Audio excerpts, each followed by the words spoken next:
Hello, everyone. Welcome back to another conspiracy theory podcast. Um, I made some before, and if you hear anything, I'm in the living room, so that's the dog, so ignore that. And my little brother's playing Call of Duty, so ignore them. Anyways, so the first conspiracy theory we're going to be talking about involves an awesome show. I'm sure many people have heard of it. It is Phineas and Ferb, and it's going to be crazy, so follow me. Ferb's head looks exactly like his dad's. But Phineas, not so much. Now, of course, if you look at his mom, again, doesn't look the same. I mean, he's got the pointy nose and a triangle head. But who else fits that description? Who else has a pointy nose, a triangle head, and knows how to make all these awesome inventions? Dr. Doofenshmirtz. So, what's going on here? Well, here's when the theory comes in. The theory goes that, of course, if you've seen the show, you would know that in the 80s, Phineas's mom actually dated Dr. Doofenshmirtz and actually went on several in-car dates with him to the movies. Now, my theory goes that they, I can't say what they did because of YouTube, but and then she got pregnant, and that's where Phineas came in. But, of course, what's weird is that I don't know if you guys noticed this, but in one of the episodes, Ferb actually came by later on after Phineas was born. So Ferb's not biologically Phineas's mom's kid. However, Candace is, so that's kind of strange. Anyways, let's get into the theory. Dr. Doofenshmirtz is Phineas's dad. Think about it. They both know how to make these weird machines, roller coasters, space travel, things that a kid would not normally know how to do. But why haven't they met? Why are these two specifically not meeting? Well, of course, Phineas's mom knew that Dr. Doofenshmirtz was fucked up, so she bailed, got with this other guy. Now, now hear me out. I think the only reason they haven't met and Phineas hasn't turned into the next supervillain was because of Perry the Platypus. Perry the Platypus, he knows about Phineas' situation, so what does he do? He tries to stop him from being the next supervillain by foiling Dr. Doofenshmirtz's plans, and therefore Phineas does not become evil. I know, it's a stretch, but kind of makes sense. That's why he never gets hurt. And I know what you're thinking. Oh, that's total BS, because in the movie he met Dr. Doofenshmirtz and he didn't turn evil. That is true. He didn't turn evil. But if you also know in the movie, Perry the Platypus was there. Now, and that's, think about it. And to further my point about the movie, when Phineas and Ferb accidentally run into Dr. Doofenshmirtz, obviously Perry the Platypus was not able to because he was hiding. Now, when Phineas meets Dr. Doofenshmirtz, what does he do? He fixes this machine and makes it actually capable of doing its job. Seriously, he helped him. But of course, how did he find out he was evil? Perry the Platypus. Perry was that one obstacle that keeps Phineas from turning evil. He was there, okay? Now, I know Dr. Doofenshmirtz was manipulating him, but still, maybe he knew he could manipulate him because he knew that that was his son. And now, nobody knows anything because, of course, in the movie they wiped everyone's memory, obviously. Everyone. That is my theory. Another conspiracy theory we're going to be talking about today, SpongeBob conspiracy theory, the Krabby Patty secret formula. Let's talk about this, shall we? Now, these are all conspiracy theories that I've personally heard from other videos and a few of my own personally. So, let's get into this conspiracy theory. First off, the chum bucket.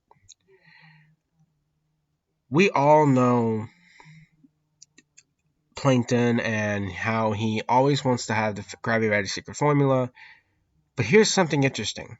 I've always asked myself, why the fuck is Plankton stealing a sandwich recipe? He literally has the smarts and the brain power to create robots and spaceships and ray guns, and why doesn't he work for some military company?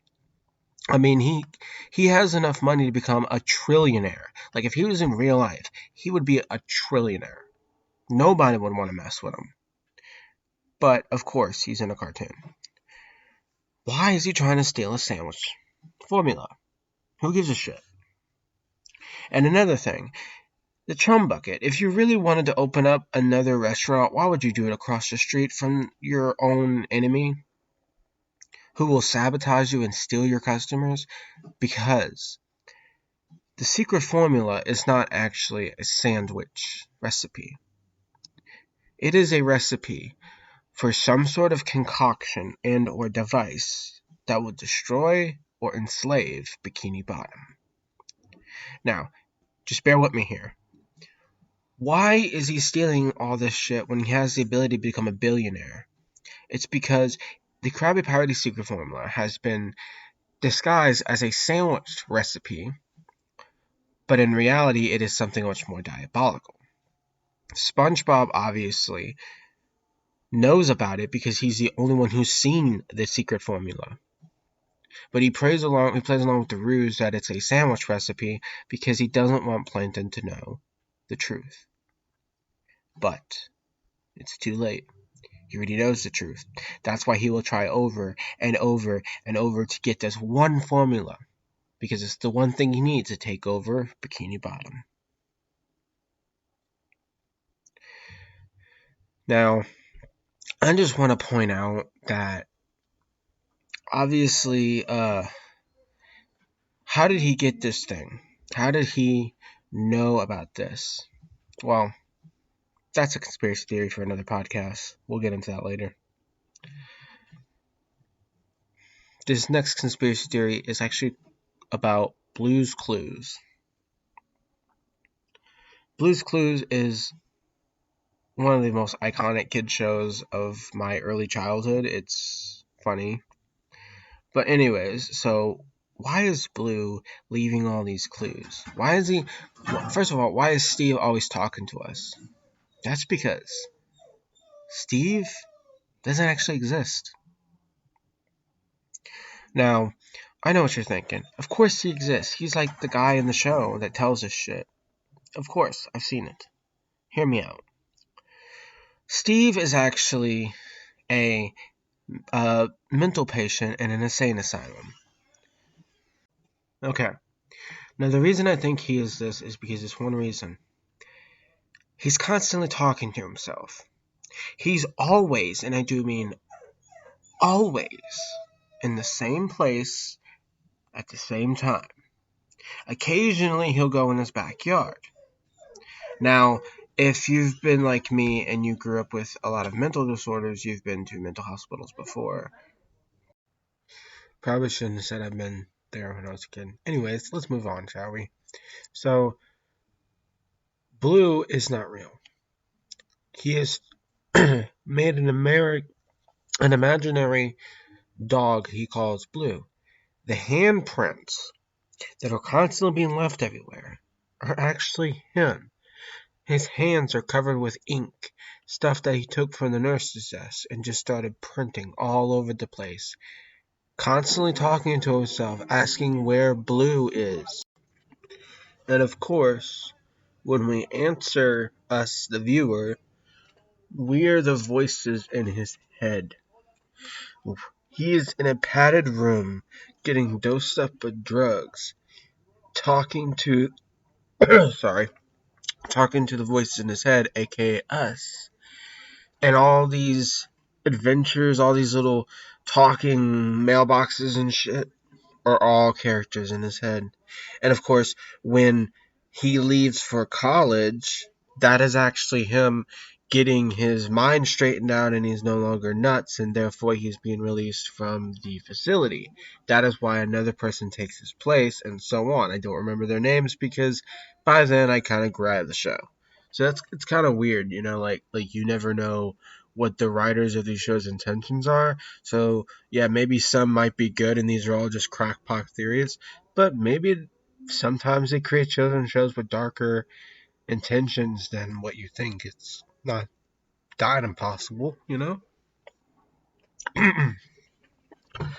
So here's another theory. So sorry, my vape. uh, so the everyone knows Fairly Odd Parents, and there's this every time. If you look at every character who is a normal human, they don't have pupils. Every fairy though has pupils, and here's something that even I didn't notice as a kid. Despite the pupil thing, their fairies can shapeshift into quite literally anything to disguise themselves to keep close to their child or their assigned kid or whatever. And on top of that, they all have stars on top of their head, whether it be a or not a star, a crown. My bad. I don't know why I said star, but a crown. Well, of course they gotta hide the crown. And what do they have on top of their little wands? A star. Well, there's a character. There's a character with a ponytail, and in her hair is a star. And yes, she has pupils. Well, there's a girl who Timmy falls in love with a few times, and there's a scene where she's ignoring him, but he doesn't care. And so she's like, "Stop ignoring me, ignoring you." I forgot her name. I'm sorry. I know. But I forgot her name. So but anyway, she's saying that, right? Well, her best friend is the fairy in disguise I'm talking about. So yeah, that makes sense because they're always around each other. Like they're always around each other. She has pupils and a star on her head. That is her fairy disguised as a person, and I thought that was really wicked. I heard that on someone's podcast, and I decided I had to like share it because it was really cool. And of course, we're going to loop back with an Ed, and Eddie theory. Yes, Ed, and Eddie. Yes. Okay, so if you've grew up in the early 2000s like I did, or you have watched the show yourself, Ed, and Eddie is a very popular old Cartoon Network show that I grew up with. But here's the thing. They're all dead. Each child looks, acts, and is dressed like from different time periods. Some are from there's one from the 1940s, one from the 50s, one from the 80s, 90s, and I was like, what the fuck? And then of course their tongues are all blue or green. And what happens when you die? Your tongues turn blue or green. It also makes sense because they never really they never aged for most of the show. And I know what you're thinking. Oh, at the end of the series he was old, right? Yes, exactly. He was on his deathbed. However, that whole time, every single scheme, everything we saw on the show from episode 1 was all him. His life flashing before his eyes. That is usually an indication that you are dead, bitch. There is no more coming back from that for you. So, after he died, maybe that was him reliving his life, but of course, because he's dead, I guess they left clues. I know what you're thinking. Hey, if it's the past, why are they dead now? Well, maybe that's the writer's clues. Maybe the writers of the show decided, hey, we're gonna leave some clues to for this fucking conspiracy theory, or maybe it's just bullshit. Another indication that they are dead is that they never actually get hurt. I mean, they get crushed with houses, they're fine. But what I think, I really like that concept that they're all dead. But here's something else: they're actually in purgatory. Another reason I think this is an interesting concept, because the concept of purgatory has been uh, dealt with not just for Christianity and Catholicism, but there are other religions that also have a realm similar to purgatory, but with obviously with different tales and stories, you know. And in purgatory, there are realities different, times different, you know, matter is just different. And there was this old religion that had something similar to purgatory, and in this, just reality just basically just gets thrown out the window. And in Ed, Ed and Eddie, there's a scene in one of the episodes where everything just goes to shit. Physics are thrown out the window. This doesn't matter. They literally took the outline off of one of the characters, making him a liquid. They removed the little girl who always beats people up. Yeah, her mouth has been like fully removed. Um, they ate the moon. The little house outlines in the background. Yeah, those were crushed. They removed the sun and the moon and just I don't know. It was just crazy, and I think that lines up with my theory that yes, they are dead and in purgatory. And I think when they were really old, I think that that was just them in the afterlife. Like that's just them old as hell in the afterlife because they dead. They're dead. They're all from different points in time, and you know that's them in the afterlife. And I guess he was napping in the afterlife and thought he was alive a kid. I don't know. But what I do know is that this show is freaking awesome, and I recommend it definitely. Definitely recommend it. And that's probably going to be the end of my podcast. So remember to like and subscribe to my channel. I've got some promotion going, so please, if you see this video, go like and subscribe. Just do me a favor and do so. I love you guys so much. I need more views. Thank you guys, and goodbye.